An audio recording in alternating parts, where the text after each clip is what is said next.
Dan langsung saja, harap tenang, mohon maaf harap tenang. Dan langsung saja kita mulai debat calon presiden pemilu 2024. Dan pada sesi pertama kita akan mendengarkan visi misi dan program kerja masing-masing calon presiden 2024.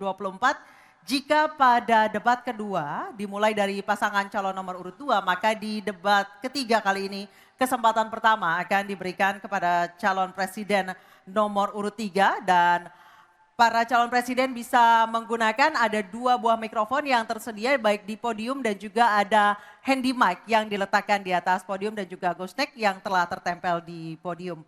Untuk itu kami persilakan calon presiden nomor urut 3 Bapak Ganjar Pranowo menyampaikan visi misi dan program kerja. Kami persilakan Bapak untuk menuju ke podium. Dalam waktu 4 menit dimulai saat Bapak berbicara.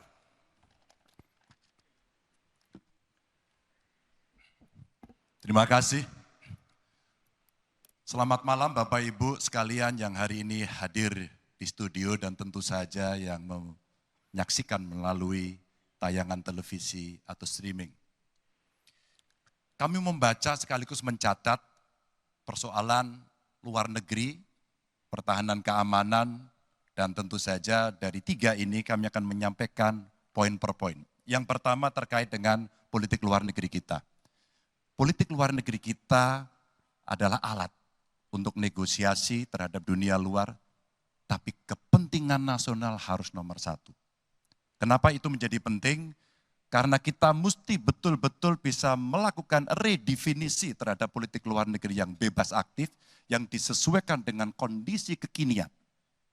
Ini penting karena apa? Karena kita perlu untuk memilih, memilah, dan memprioritaskan yang menjadi kekuatan, keinginan dari bangsa dan negara ini. Rakyat butuh bekerja. Rakyat butuh lapangan kerja lebih banyak. Investasi harus lebih banyak. Maka kita mesti memperkuat infrastruktur diplomasi kita, duta besar, para diplomat, dan tentu saja inilah yang mesti kita berikan penugasan-penugasan untuk membereskan persoalan-persoalan kepentingan ekonomi nasional dalam konteks kekinian.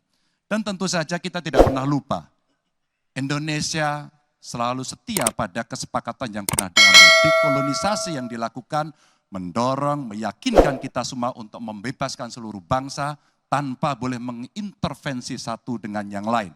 Dan inilah komitmen kita pada kemerdekaan Palestina yang kita dukung terus-menerus.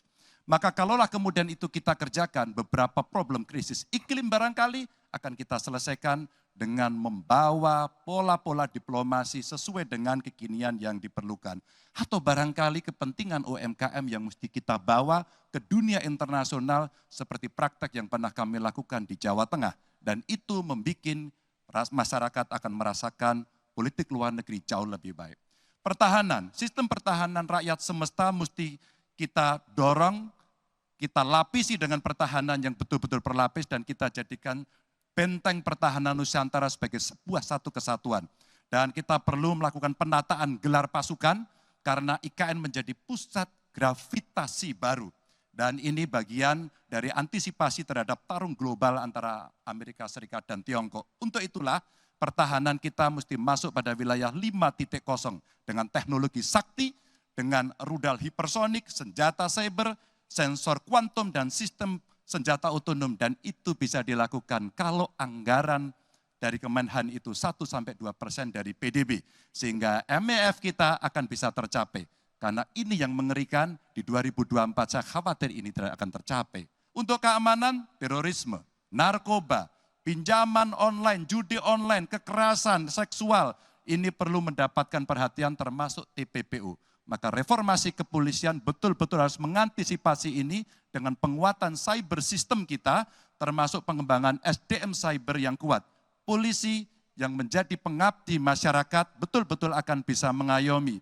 Seperti kemudian pada saat saya bertemu dengan Ibu Mary Hugeng. Bagaimana Ibu Mary menceritakan bahwa polisi kita mengayomi dengan kesungguhan. Polisi kita hidup dengan sangat sederhana dan mereka punya integritas yang tinggi. Sebagai anak polisi, saya paham betul ini sesuatu yang sulit dan pasti akan bisa kita lakukan.